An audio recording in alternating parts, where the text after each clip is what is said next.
संजय ने कहा, विदुर जी, महाराज धृतराष्ट्र के आंसू नहीं बंद हो रहे, वो आपका स्मरण करके रो रहे हैं, आप जल्दी चलिए और उनको जीवन दान दीजिए। युधिष्ठिर जी ने विदुर जी से कहा, अब आप तुरंत जाइए और बड़े पिताश्री को सुख पहुंचाइए और उनको ऐसा उपदेश कीजिए जिससे सब भाई हमारे सुरक्षित रहे, अर्थात कौरव भी सुरक्षित रहे। युधिष्ठिर जी की प्रेरणा से धृतराष्ट्र के पास विदुर जी शीघ्रगामी रथ के द्वारा आए। धृतराष्ट्र जी हृदय से लगा के रोए, विदुर जी मुझे क्षमा कर दो। धृतराष्ट्र ने कहा, विदुर जी तुम मेरे भाई हो, इस भाव से मैं क्षमा मांगता हूं, वैसे तो क्षमा लायक नहीं आपको ऐसे कठोर शब्द बोले। विदुर जी तुम निष्पाप हो और मैंने तुम्हारे साथ ऐसा बर्ताव किया, बार बार कहता हूं क्षमा करो। विदुर जी ने कहा, महाराज ऐसा कह करके मुझे लज्जित मत करो, मैं तो आपका दास हूं, चाहे जितनी बार डांटो आपकी आज्ञा में ही रहूंगा। आपने कहा निकल जाओ तो निकल गए, आपने बुलाया तो हम आ गए। विदुर जी और धृतराष्ट्र जी आपस में जो मन में क्लेश था उसको मिटाया। विदुर जी आ गए हैं, धृतराष्ट्र जी को बड़ा सुख मिला, पर दुर्योधन जल गया। ये आ गया पांडवों का पक्ष लेने वाला। फिर विदुर हमने तो समझा था निकल गया तो कांटा निकला। शकुनी, कर्ण और दुशासन और भाई मिलकर के संगोष्ठी की कि विदुर जी, भीष्म जी, ये दो ऐसे हैं जो कभी हमारी बात सफल नहीं होने देंगे। तो एक तो टूट गए थे तो समझा चलो ठीक निकल गए, लेकिन फिर बुला लिए गए। क्या होना चाहिए? पिताजी का ये पक्षधर मंत्री विदुर वापस आ गया। अब ये पांडवों का अंदर से बहुत सुहृद और प्यार करता है। हमें लगता है पिताजी को फिर समझाना चाहिए कि इसको फिर निकाल दो। कर्ण ने कहा ऐसा नहीं हो सकता, धृतराष्ट्र जी अब दोबारा ऐसा नहीं बोल सकते। तो बोले क्या किया जा सकता है? अगर विदुर जी रहे तो पांडवों की हित की बात कहते रहेंगे, और अगर पांडव वापस आ गए तो हम अपने पिता के सामने जहर खा करके आत्महत्या कर लेंगे, दुर्योधन ने कहा। शकुनी बोला, राजन तुम क्या नादान बच्चों जैसी बात करते हो, जानते नहीं पांडव सत्य प्रतिज्ञा, अगर उन्होंने प्रतिज्ञा कर ली 12 वर्ष का वनवास, 1 वर्ष का अज्ञातवास, तो अब किसी की भी आज्ञा ना होने पर वो अपनी प्रतिज्ञा को नहीं तोड़ सकते। ये मुझे विश्वास, अधर्मियों को भी विश्वास है युधिष्ठिर पर। अपनी सुंदर आंखों से रोष प्रकट करते हुए कर्ण ने कहा, दुशासन, शकुनी और दुर्योधन, मेरा मत यह है कि हमारी पूरी सेना और हम चले वहीं उनको मार डालें, पांडवों को। इससे सब झंझट खत्म हो जाए। जंगल में है वो, तो मेरी राय है कि कवच पहनो और अभी अस्त्र शस्त्र लो, अभी चलते पांडवों का नाश कर देते हैं। जब वो मर जाएंगे तब कोई समस्या ही नहीं रह जाएगी। जब तक वो जीवित हैं तो क्लेश पर क्लेश मिलता रहेगा। कर्ण की बात सुनकर के दुर्योधन, दुशासन फूल गए। हाँ, ये सलाह बहुत अच्छी है। और वो पूरी तैयारी के साथ वन को जाने लगे तो भगवान व्यासदेव जी प्रकट हो गए। और श्री कृष्ण द्वैपायन व्यासदेव जी लोक पूजित हैं। धृतराष्ट्र के पास गए, प्रज्ञा चक्षु धृतराष्ट्र से कहा, मेरी बात सुन, अपने पुत्रों को रोक, अगर वहां पहुंच गए एक भी जिंदा वापस नहीं आए, क्योंकि ब्रह्म ऋषियों से सुरक्षित और अस्त्रों के ज्ञाता पांडव फिर इनको क्षमा नहीं करेंगे। तुम भी हमारे पुत्र हो और पांडु भी हमारे पुत्र, तो पांडव भी हमारे हुए। ये छल पूर्वक तुमने जो जुए में हराया है, बस इतना समझ लो कि मैं तुम्हें शाप नहीं दे रहा पुत्र होने के कारण। 13 वर्ष तक वो अपनी प्रतिज्ञा में रहेंगे। किसी भी तरह का उनको विक्षेप मत डालिए, अपने पुत्रों को रोकिए। ये पापात्मा तुम्हारा दुष्ट पुत्र पांडवों का वध करने के लिए जा रहा है। तुम इस मूड को नहीं रोका तो वनवासी पांडव सर्वनाश कर देंगे तुम्हारा। भगवान व्यासदेव जी ने धृतराष्ट्र जी से ऐसा कहा। धृतराष्ट्र ने कहा, भगवान जुए का खेल मुझे भी पसंद नहीं था, पर हमें लगता है विधाता ने बलपूर्वक हमसे ऐसा करवाया है। क्षमा कीजिए, ना भीष्म जी चाहते थे, ना द्रोण जी चाहते थे, ना विदुर जी चाहते थे, और मैं भी नहीं चाहता था कि जुआ हो। तो हुआ किसकी? तुम्हारी आज्ञा से तो हुआ है, पर वो मुझे भी अच्छा नहीं लगा ये जुआ में ऐसा खेल, पर युधिष्ठिर की भी रुचि थी, इसलिए जुआ हो गया। भगवान, मैं ये जानता हूं कि दुर्योधन बड़ा दुष्ट है, पर हमें इतना पुत्र से प्यार है कि सबकी बातें मुझे कड़वी लगती है, मैं उसको त्याग नहीं सकता। भगवान व्यासदेव जी से धृतराष्ट्र ने कहा, यदि आप हम पर अनुग्रह करने के लिए आए तो आप ही दया करके दुर्योधन को समझा दीजिए। त्याग तो हम नहीं पाएंगे, अगर वो उसकी बुद्धि बदल जाए तो सब ठीक हो जाएगा। व्यास जी ने कहा कि हम तो इससे बात नहीं करेंगे। दुष्टात्मा पुरुषों का ऐसा सौभाग्य नहीं होता कि महापुरुष उनसे संभाषण करें। पर भगवत प्रेरित महामुनि मैत्री जी पधार रहे हैं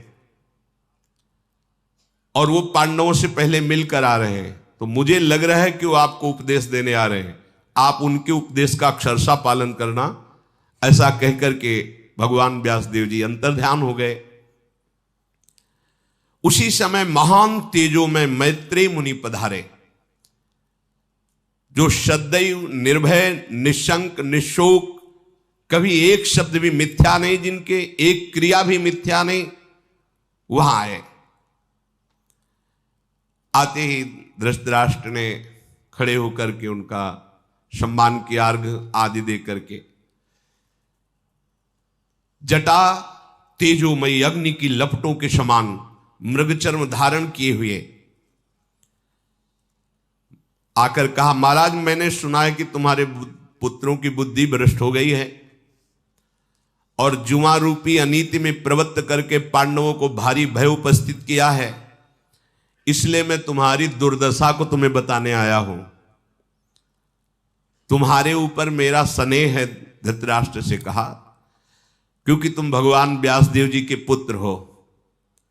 महाराज, ये भीष्म और द्रोणाचार्य इन बड़े बड़े बुजुर्गों के होते हुए ऐसी अनीति सभा में द्रौपदी को लाकर निर्वस्त करने की चेष्टा तुम्हारे होते हुए भी, तुम्हारी सभा में डाकू ही डाकू हैं। मैत्रेय जी ने कहा, ये डाकुओं जैसा बर्ताव जो चोरों जैसा हुआ है, इस ये तपस्वियों की सभा में निंदा के पात्र बन गए हो तुम। जितने भी भारत के ब्रह्म ऋषियों सब तुम्हारी निंदा करते हैं। तदनंतर धृतराष्ट्र जी तो कुछ बोले नहीं। मैत्रेय जी ने देखा कि गर्भ में बैठा हुआ अभिमान में दुर्योधन है, तो मुड़े आसन से और महाबाहु दुर्योधन, तुम बात को समझने वालों में हो, इसलिए मैं तुम्हारे हित की बात कह रहा हूं। ये जो पांडवों से तुमने द्रोह ठान रखा है, ये कुरुकुल का नाश करने वाला है। सबके सब सत्यव्रतधारी हैं पांडव, जिनका पौरुष अप्रमेय है। इच्छा अनुसार बल धारण करने वाले हिडिंब को परास्त कर दिया जिन भीम ने, बक नाम के राक्षस को जिन्होंने मारा, और अभी अभी मैं देख के आ रहा हूं किरमीर नाम के राक्षस का उन्होंने वध किया। उन भीम से तुम विजय पाना चाहते हो, उनसे द्रोह करते हो। अरे जरा और मृत्यु के पास में तुम बंधे हुए उन पर विजय कैसे प्राप्त कर सकते हो, जो सत्य है और पौरुष वाले हैं। महापराक्रमी पांडवों के साथ तुम्हें मैत्री कर लेना चाहिए, मित्रता, शांति पूर्वक। तुम मेरी बात मानो, मेरी आज्ञा मानो, पांडवों से मित्रता करो। जब इतना कह ही रहे थे तो दुर्योधन ने मुस्कुराकर अपनी जांग में ताल दी। बड़ा भद्र व्यवहार है। संतों के सामने तो ऐसा करना ही नहीं चाहिए, पर बुरी दशा आने के पहले बुद्धि बदली जाती है। मुस्कुराया और ताल जांग में दी, हाथ से ताल ठोकी और पैर पटकते हुए पृथ्वी में। मैत्रेय जी ने देखा उसकी चेष्टा। मैत्रेय जी समझ गए कि अभिमानी हमारा उपदेश नहीं मानेगा। कुछ देर चुप रहे। दुर्योधन को देखकर मैत्रेय जी के ओंठ कांपने लगे, क्रोध। मैत्रेय जी ने कहा, सुन, तूने ऐसे ही समझ रखा है कि मैं ऐसे ही बोल रहा हूं और तू ताल ठोक रहा है, मेरे सामने अपराध कर रहा है। केशवाय नमः, नारायणाय नमः, माधवाय नमः आचमन किया और हाथ में जल लिया। अय मेरा अनादर करने वाले दुर्योधन, मेरी बात सुन। अब त्रिभुवन में कोई तुझे नहीं बचा सकता। वही भीम गदा से तेरी जांग तोड़ेंगे, तुझे चकनाचूर कर देंगे, तुझे निश्चित भीम के हाथ मरना होगा। साप दे दिया। जे ही शाप दिया, धृतराष्ट्र कांप गए, हाथ जोड़कर खड़े हो गए, चरणों में गिर, महाराज क्षमा कीजिए, और सुन दुर्योधन, तेरे द्रोह के कारण तेरा एक भी भाई नहीं बचेगा। तेरी सहायता कोई भी करे, चाहे भीष्म होता है, द्रोण हो, कोई भी नहीं बचेगा। जो अधर्म की पक्ष धारा में रहता है, सहायता करता है, चाहे जितना बड़ा धर्मात्मा हो, बलिष्ठ तेजस्वी हो, उसका पतन हो जाता है। तो जिस जांग को ठोका है, इसी जांग को ठोकेंगे भीम अपनी गदा से, और यहीं से तोड़ेंगे। धृतराष्ट्र जी तो कांप गए, चरण पकड़ के कहा, महाराज ऐसा ना हो, आप अपने शाप को वापस ले लीजिए। जब बहुत प्रार्थना की तो कहा, एक ही बात में शाप हमारा वापस हो सकता है। जाए युधिष्ठिर के पैर पकड़े और कह दे क्षमा हो, और वापस उनको मना के लावे, और ये कर नहीं सकता। धृतराष्ट्र ने बहुत प्रार्थना की, तब मैत्री जी ने कहा, ये जाए और युधिष्ठिर के पैर पकड़े, उनसे क्षमा मांगे और पुनः पूरा राज्य वापस करे, और सदैव मैत्री रखे, तो मेरा शाप लागू नहीं होगा। नहीं, भीमसेन का बल इसको नष्ट कर देगा। मैत्री जी की बात सुनकर के धृतराष्ट्र ने कहा, महाराज अभी आपने कहा किरमीर नामक दैत्य, ये तो मैंने नहीं सुना, कब वध किया? तो कहा, मेरे पास समय नहीं बताने का। विदुर जी भी गए थे, उन्होंने भी देखा था, वो तुम्हें बता देंगे। ऐसा कह करके मैत्री जी अंतर्ध्यान हो गए। धृतराष्ट्र को कि कितना बड़ा भीम बलवान है, विदुर जी को बुलाया और बोला कि तुमने देखा है कैसा किरमीर राक्षस था, भीम ने क्यों मारा, कैसे मारा? विदुर जी ने कहा, आपकी मानव शक्ति से अतीत बलशाली भीम हैं, भयानक कर्म करने वाले वायु देवता के पुत्र हैं, जैसे वायुपुत्र हनुमान जी। विदुर जी ने कहा कि जिसे तुमने जुए में पराजित किया है, वो आग लिए टहल रहा है भीम। एक रात की बात तुम्हें बताता हूं, जब मैं यहां से गया तो भयंकर कर्म करने वाला, इच्छा अनुसार रूप धारण करने वाला और नरभक्षी राक्षस किरमीर, वो उसकी आंखें इतनी मसाल जैसी चमक रही थी कि सामने प्रकाश हो रहा था। जब ये पांडवजन ऋषियों के साथ जा रहे थे तो आगे भुजाएं फैलाकर खड़ा हो गया और कहा, इनमें से भीम कौन है? क्योंकि मेरे भाई बक को मारा, वो एक चक्रा नगरी में वो जो खीर पुआ खा के जिसे मारा था, इसका भाई था। आज तक हमने अपने भाई को जलांजलि नहीं दी, इसके खून से देंगे। और मेरा बहुत प्रिय मित्र था हिडिंब, उसको भी मारा, उसकी बहन से ब्याह कर लिया। कौन है इसमें से? भीम कौन है? भीम ने कहा, परिचय जानना चाहते हो? मैं हूं, अये क्रूर राक्षस, जहां तेरा मित्र गया, तेरा भाई गया है, तुझे जलांजलि या रक्तांजलि देने की जरूरत नहीं है, मैं तेरे को वहीं पहुंचा देता हूं। उस राक्षस ने माया प्रकट की, बड़े बड़े पाषाण बरसने लगे, अग्नि बरसने लगी। धौम्याचार्य जी ने अग्नि निवारण, पाषाण निवारण, दिव्य मंत्रों का उच्चारण किया तो उसकी माया नष्ट हो गई। युधिष्ठिर बोले कि भाई तुम क्यों मरना चाहते हो? हम लोगों को तो वैसे ही कष्ट मिल रहा है, जुए में हार गए, वनवास भोग रहे, हमने तुम्हारा कुछ बिगाड़ा नहीं है, तुम जाओ अपना आनंद लो जाकर वन में, हमें क्यों परेशान कर रहे हो? उसने कहा कि मैं रात दिन इसी बात में जलता था कि कभी भीमसेन हमारे सामने पड़े, कब मिले, कैसे मिले, तो मैं बदला निकालूं अपने भाई का, अपने मित्र का। आज मैं बदला लूंगा, और ये बहुत बलवान है, इसका रक्त जब मैं अपने भाई को तर्पण करूंगा तो तृप्त हो जाएगा। ऐसा कह के वो कुपित होकर के भीम पर बड़ा विशाल रूप धारण करके टूटा। तत्काल अर्जुन ने गांडीव धनुष पर प्रत्यंचा चढ़ाई। भीम ने कहा, नहीं, जरूरत नहीं, इसने मेरा नाम लिया है, हम काफी हैं, तुम दूर केवल खड़े देखते रहो।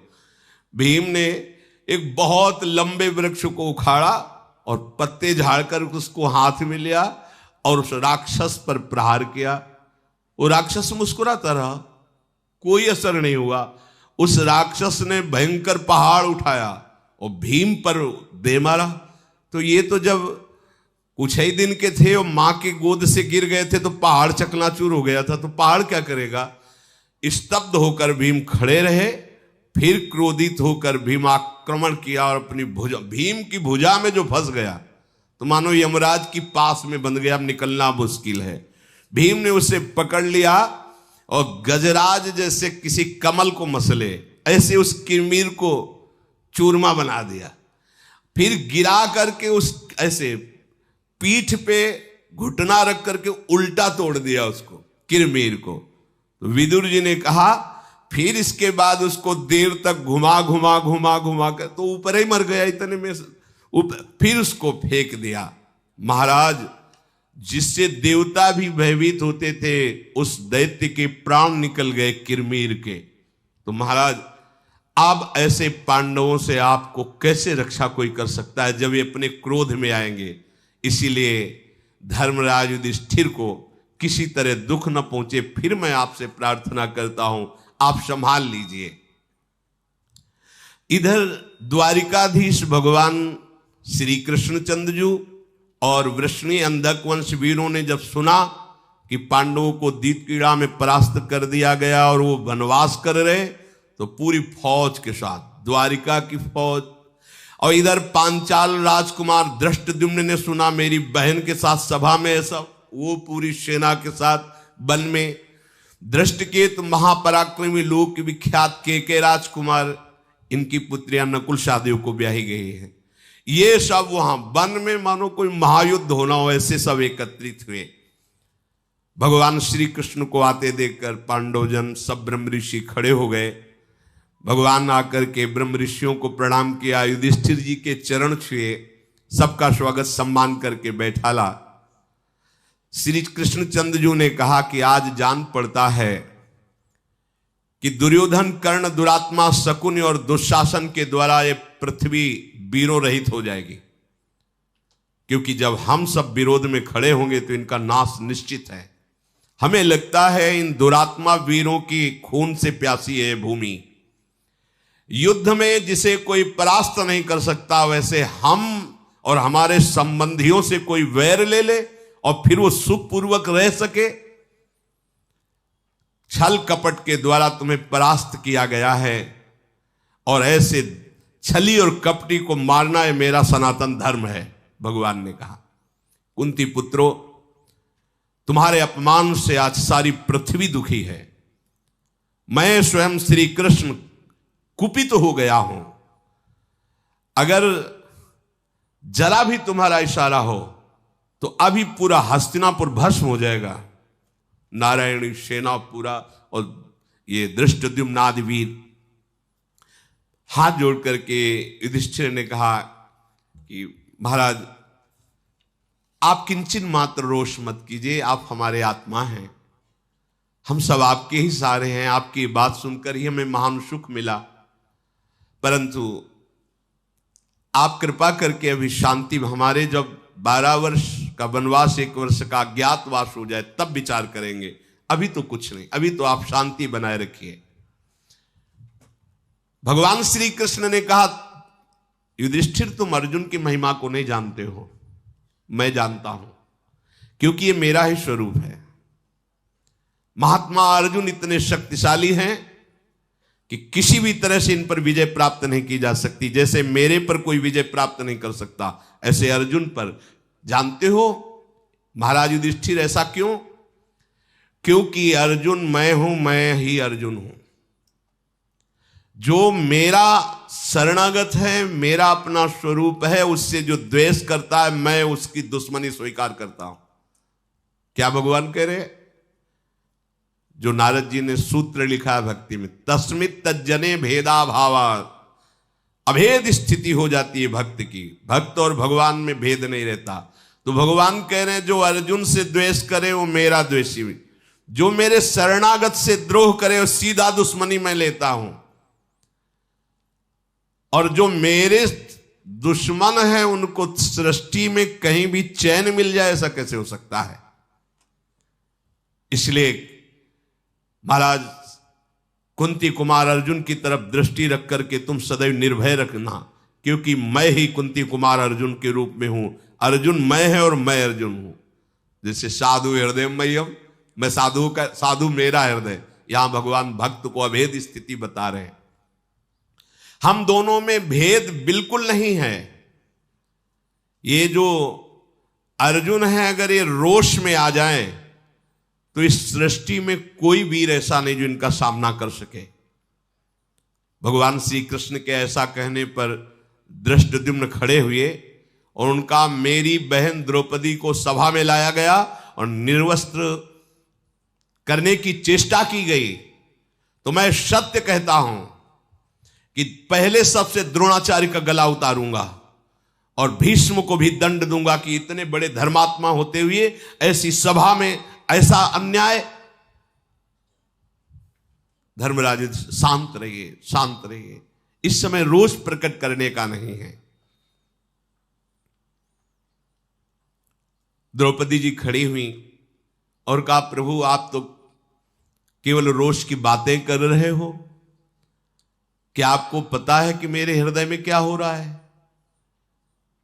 हे कृष्ण, मेरी जैसी स्त्री जो आपकी शरणागत है, आपकी सखी है, धृष्टद्युम्न की बहन है, पांडवों की पत्नी है, उसे बाल पकड़ के घसीट कर एक वस्त्र में सभा में लाया जाए और यह आदेश किया जाए कि इसको निर्वस्त्र कर दिया जाए, और ये पांडव जन सब कह रहे चुप रहिए, मेरे हृदय में क्या हो रहा है आपको पता है? मधुसूदन, पांडवों, पांचालों और वृष्टिवंशी वीरों से संबंध रखने वाली मुझको गलत शब्द बोला गया सभा में। कर्ण ने गलत शब्द बोला था। अब मुझे दासी कहा गया, बलपूर्वक मुझे घसीटा गया। हे श्री कृष्ण, 4 कारण हैं जिनसे मेरी बात आपको पूरी करनी ही होगी। पहला कारण, मैं आपके संबंध में हूं। दूसरा कारण, मैं आपकी शरणागत हूं।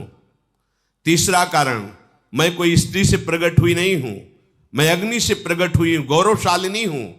और चौथा, ऐसे समर्थ पति और मेरी ये दुर्दशा, इसलिए बाल को दिखाते हुए कहा, तब तक बाल नहीं बांधूंगी जब तक आप इन दुष्टों के खून से मेरे बाल को गीला नहीं करोगे।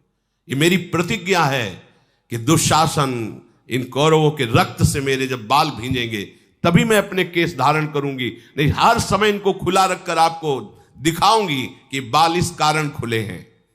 भगवान श्री कृष्ण ने कहा, द्रौपदी, जिस पर मेरा शरणागत क्रुद्ध हो जाता है और चाहे जितनी सिद्धियां पास में रख ले, उसको कोई नहीं बचा सकता है। ध्यान से सुनो, जो अपराध भक्त कर करई, राम रोष पावक सुझरई। तुम निश्चित समझिए, मेरे बल विक्रम से जो तुम चाह रहे हो वही होगा। तुम कुछ समय बाद देखोगे, जब तुम्हारा वनवास पूरा हो जाएगा, कि जितने दुष्टों ने दुष्टता की है, ये सब रक्त रंजित होकर भूमि पर तड़पते हुए दिखाई देंगे। प्रतिज्ञा करता हूं, कृष्णे, चाहे आसमान फट जाए, हिमालय विदीर्ण हो जाए, पृथ्वी के टुकड़े टुकड़े हो जाएं, समुद्र सूख जाए, पर मेरी बात कभी मिथ्या नहीं होती। जो मेरे शरणागत को जैसा कष्ट देता है, वैसे ही उसका मैं विनाश करता हूं। वैसे ही भगवान सच्चिदानंद में है। सुंदर नेत्र वाली द्रौपदी, मत रो, एक दिन देखना उन लोगों की स्त्रियां कैसे चिल्ला चिल्ला के रोती हैं। मैं जो कह रहा हूं सत्य होगा, उनका विनाश निश्चित होगा। भगवान श्री कृष्ण ने कहा, ये 4 जिसके जीवन में, उसका विनाश निश्चित हो जाता है। ये 4 बातें जिसके जीवन में है, उसका विनाश निश्चित हो जाता है। जो दूसरे की स्त्रियों से भोग करता है, और जो मदिरा पान करता है, जो जुआ खेलता है, और जो दूसरे जीवों का मांस खाता है, इन 4 का विनाश निश्चित है। स्त्रियोक्षा मृगया पान में तत् काम समुत्थितम दुखम चतुष्टयम प्रोक्तम ये नरो भ्रश्यते श्रियः। फिर ध्यान से सुन लो, ये खिलवाड़ मत समझो, मनोरंजन मत समझो। गृहस्थ धर्म में जो ब्याह होता है तो एक पत्नी, बस वही तुम्हारे संतान उत्पत्ति रूपी पूजा के लिए विधान किया गया है। ये जो परिस्त्री गमन है ये विनाश का कारण है। आप कितने सामर्थ्यशाली हैं पता नहीं, पर हम सामर्थ्यशालियों की बात बताते हैं। जिन्होंने ऐसा करने की चेष्टा की उनका सर्वनाश हो गया। स्त्री शरीर में केवल काम भाव आपको अपनी पत्नी से, अगर किसी दूसरी स्त्री से किया तो आपके सुकृत नष्ट हो जाएंगे। आपके साथ ऐसी दरिद्रतामयी, ऐसी विपत्तिमयी लीलाएं प्रारंभ होगी कि आगे चलकर आपका सर्वनाश हो जाएगा। व्यभिचारी बहुत दुर्गति को प्राप्त होता है। एक पत्नी व्रत का शास्त्र ने आदेश किया है, या जो राजा लोग हुए हैं उन्होंने वर्ण किया, धर्म संज्ञक वर्ण किया है। लेकिन जो दूसरे की पत्नी के साथ व्यभिचार या दूसरे पति के साथ, बहुत सावधान। पति वंचक परपति रति करई, रौरव नरक कल्प सत परई।